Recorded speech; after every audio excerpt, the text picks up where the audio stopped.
Hello viewers, good morning. আজকের ভিডিওতে দেখাবো বিবাহিত মহিলাদের জন্য কিভাবে আপনি ইনোভেশন ফর্ম ফিল আপ করবেন।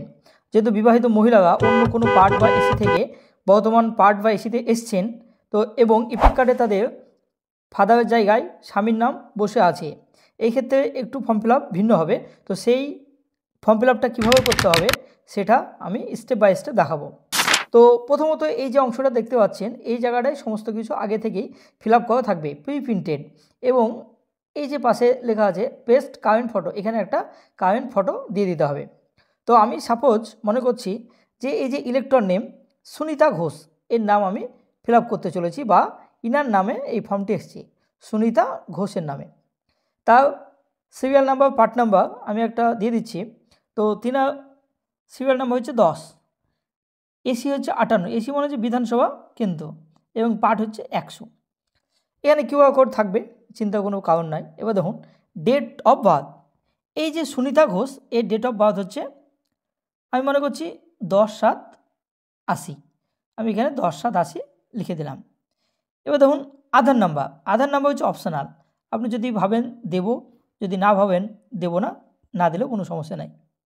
এবার হচ্ছে মোবাইল নাম্বার, এবার আপনার মোবাইল নাম্বারটা দিয়ে দেবেন, আমি একটা মোবাইল নাম্বার এখানে বসিয়ে দিচ্ছি। এবার হচ্ছে ফাদার গার্ডিয়ান নেম, এই জায়গাটা নিয়ে অনেকের সমস্যা, যে ফাদার গার্ডিয়ান নেম, যেহেতু বিবাহিত মহিলাদের ইপিকে স্বামীর নাম থাকে, তাহলে এখানে কি তার স্বামীর নাম দেবে না ফাদারের নাম দেবে? তো আমি বলবো যেহেতু এখানে ফাদার এবং গার্ডিয়ান নেম আছে এবং নিচের দিকে স্পাউস নেম আছে, দেখুন স্পাউস নেম আছে, এখানে স্বামীর নাম লেখার নির্দিষ্ট জায়গা আছে, তাই এখানে ফাদার গার্ডিয়ান নেমের জায়গায় এখানে বাবার নাম দিয়ে দেন। তো সুনিতা ঘোষ, ইনার বাবার নাম হচ্ছে অতুল ঘোষ, তাহলে বাবার নাম আমি লিখে দিলাম অতুল ঘোষ। ভালো করে দেখুন, বাবার নাম অতুল ঘোষ। এর ফাদার্স গার্ডিয়ান ইপিক নাম্বার, ও বাবার যে ইপিক নাম্বার সেটা আমি এখানে দিয়ে দিচ্ছি। তো Atul Ghosh inner epic number XYZ, মানে আমি একটা ইপিক নাম্বার দিয়ে দিলাম। এবার হচ্ছে মায়ের নাম, তো তিনার মায়ের নাম কি? তো তিনার মায়ের নাম আমি রেখে দিলাম জ্যোতি ঘোষ, আমি জ্যোতি ঘোষ এখানে লিখে দিলাম। এবার হচ্ছে মায়ের ইপিক নাম্বার, মায়ের ইপিক নাম্বারটা লিখে দিচ্ছি।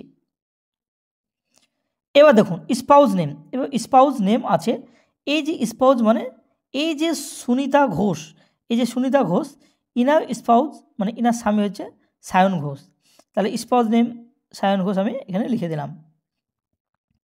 সায়ন ঘোষের ইপিক নাম্বার লিখতে হবে, স্পাউস ইপিক নাম্বার। তো তিনার ইপিক নাম্বার একটা আমি এখানে লিখে দিচ্ছি, তিনার ইপিক নাম্বার হচ্ছে WB0905821016 লিখে দিলাম। এবার দেখুন, এবার যে সুনিতা ঘোষের যদি 2002 সালে ভোটার লিস্টে নাম থাকে, তাহলে এই অংশটা ফিল আপ করতে হবে। তাহলে আমি মনে করছি যে সুনিতা ঘোষের 2002 সালের নাম আছে, তাহলে ইলেকট্রন নেম এখানে হবে সুনিতা ঘোষ। ইপিক নাম্বার, তিনার যে ইপিক নাম্বার এখানে ইপিক থাকবে, সেই ইপিক নাম্বারটা হবে। বা যদি পরিবর্তন হয় 2002 সালে, এখানে একটা জিনিস মনে রাখুন, যদি এই সেম ইপিক নাম্বার থাকে তাহলে এখানে হবে, আর যদি ইপিক নাম্বার 2002 আলাদা হয় তাহলে যে আলাদা যে ইপিক নাম্বার 2002 এর লিস্টে থাকবে সেটা হবে। বেশিরভাগ ক্ষেত্রে আলাদা হবে, এক খুব কম আছে। এবার হচ্ছে রিলেটিভ নেম, এবার এই যে 2002 সালে সুনিতা ঘোষের রিলেটিভ কে ছিল, তার স্বামী যদি থাকে তাহলে স্বামীর নাম, যদি সেই সময় পিতা থাকে তাহলে পিতার নাম।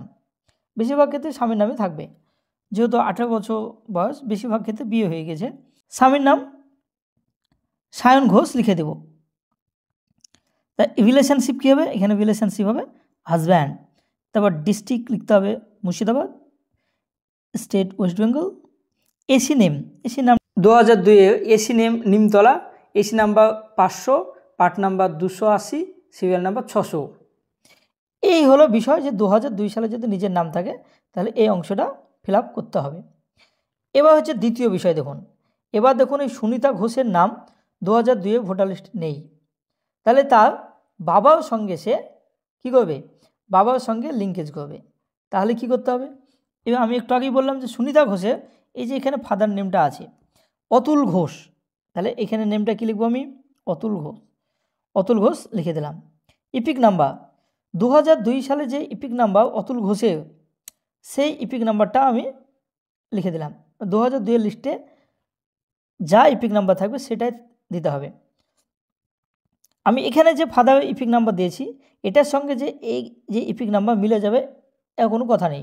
এখানে দেখা হলো 2002 ভোট মানে ভোটার লিস্টে 3 ইপিক নাম্বার আছে WB দিয়ে, WB 09-058 একটা নাম্বার দেওয়া আছে, নাম্বারটা দিয়ে দিচ্ছি সাপোজ। এবার হচ্ছে রিলেটিভ নেম, এই রিলেটিভ হচ্ছে এই যে অতুল ঘোষ, এই অতুল ঘোষের বাবাকে, অতুল ঘোষের বাবা, তো অতুল ঘোষের বাবা হচ্ছে পুতুল ঘোষ, আমি পুতুল ঘোষ লিখে দিলাম। এবার যে রিলেশনশিপ, রিলেশনশিপ কী হবে? ফাদার, রিলেশনশিপ ফাদার হবে। এই যে সুনিতা ঘোষ, সুনিতা ঘোষের এই যে এটা অতুল ঘোষ এখানে লিখলাম, এটা তার কি বাবা হয়, তাই ফাদার লিখে দিলাম। ডিস্ট্রিক্ট মুর্শিদাবাদ, যদি মুর্শিদাবাদ হয় মুর্শিদাবাদ, অন্য ডিস্ট্রিক্ট হলে অন্য ডিস্ট্রিক্ট লিখবেন। আর state west Bengal. AC name, AC নামটা লিখে দেবেন। আমি একটা এসি নেম ভাবলাম জলঙ্গি। এবার এসি নাম্বার, এসি নাম্বার দিব, যেহেতু ও বাবা ছিল 90 পার্টে, 90 এসি, তাহলে এসি নাম্বার 90 পার্ট, ও বাবার পার্ট হচ্ছে 180 এবং ওর বাবা সিরিয়াল নাম্বারটা 600।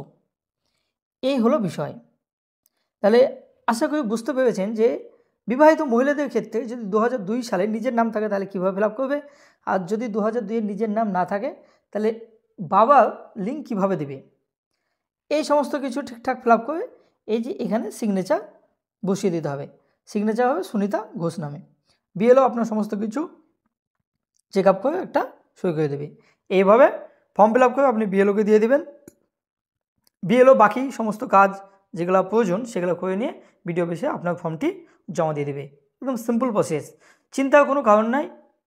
এই তথ্যটা অন্যদেরকে শেয়ার করে জানিয়ে দিন। থ্যাংক ইউ, ধন্যবাদ।